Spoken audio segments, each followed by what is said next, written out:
An update on the shooting of Atatiana Jefferson. She was shot dead by police in her own home. Let's listen in. She was a beautiful, smart, amazing young woman, by all accounts, who was unjustly taken from her family. The entire city is in pain. As a mother, a grandmother, a sister, an aunt, I can't imagine anything worse, and I'm so sorry. On behalf of the entire city of Fort Worth, I'm sorry. To Atatiana's family, it's unacceptable. There is nothing that could justify what happened on Saturday morning. Nothing. To Mr. James Smith, I know you're hurting today as well. You called police as we ask good neighbors to do. You were being that wonderful neighbor, the one that we all want next door to us, the type of person who does what's right in Fort Worth. Atatiana's death has left you totally shaken and your sense of security and trust in law enforcement jeopardized. And I'm sorry. To Atatiana's nephew, who witnessed the unspeakable loss, sorry doesn't cut it. The entire city needs to surround this young man with prayers, support, and anything that his family needs.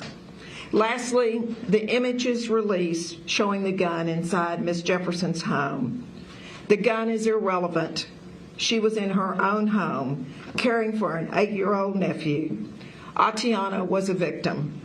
She was taken from her family in circumstances that are truly unthinkable. I'm listening and hearing our community, my home. There's heartbreak, but healing and renewal of trust will come. It'll take a significant amount of work from all of us, and it must be done day by day, a step at a time, action by action, and it won't stop until we have justice and closure for Atatiana's family, to rebuild a sense of trust for the community and with our police department. Mere words are not enough. We are taking immediate action. You will hear from the chief and city manager in a few moments. City leadership has set in place motions to bring a third-party panel of national experts to review this department. City Manager Cook will have more specifics for you in a minute. I would say, act justly, love mercy, walk humbly. Those words from scriptures are short and poignant on a day like today. Our community is mourning and hurting. Everyone expects justice, no matter how you define justice. This council, this city, and this police department will live humbly and provide the justice. Justice is critical here. We know we cannot bring back this young woman who was taken all too soon. But this is a pivotal moment for a city that will and can come together, and we will take actions swiftly and with transparency. Thank you all for caring. Let's wrap this family in love and prayers. Chief Krause.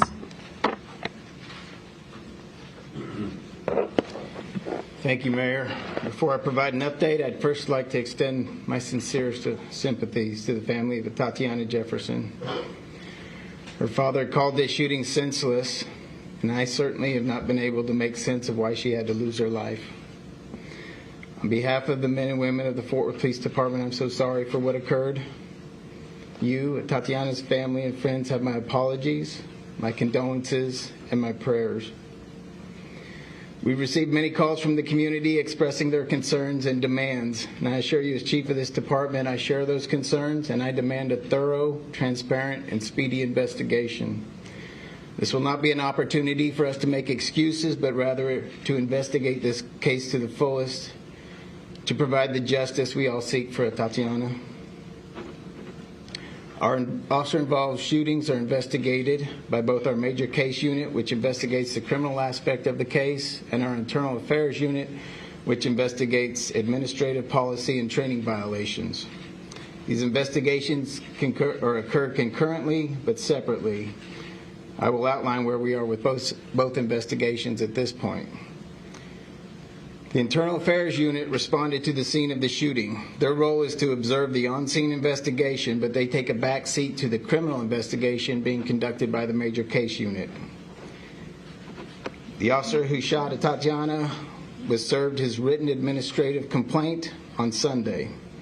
At that time, he was also placed on detached duty and stripped of his badge and firearm. My intent was to meet with him today to terminate his employment with the Fort Worth Police Department. However, the officer tendered his resignation this morning before we met. Even though he no longer works for the city, we will continue the administrative investigation as if he did. The case will be completed and reviewed by the chain of command. Had the officer not resigned, I would have fired him for violations of several policies, including our use of force policy, our de-escalation policy, and unprofessional conduct. A statement to that effect will be placed within the investigation to serve as a written record of that determination. Additionally, the separation paperwork that is sent to the state licensing agency, the Texas Commission on Law Enforcement, will reflect that he was dishonorably discharged from employment with the Fort Worth Police Department. Now that the officer has resigned, he no longer has the protections of state civil service law. Therefore, I can now release his name. Aaron Dean, ID 4598, was the officer who responded to the call and fired the shot that killed Atatiana. He was hired by the department on August 21st, 2017, and commissioned as a licensed peace officer on April 13th, 2018. Despite his resignation, the officer still faces criminal charges from the major case investigation. I've personally checked on the progress of that case repeatedly, and I anticipate a substantial update to provide you no later than tomorrow. Additionally, we have also presented a preliminary case to the FBI to review the officer's actions for possible civil rights violations. None of this information can ease the pain of Atatiana's family, but I hope it shows the community that we take these incidents seriously. We will continue to provide updates as they become available. Thank you.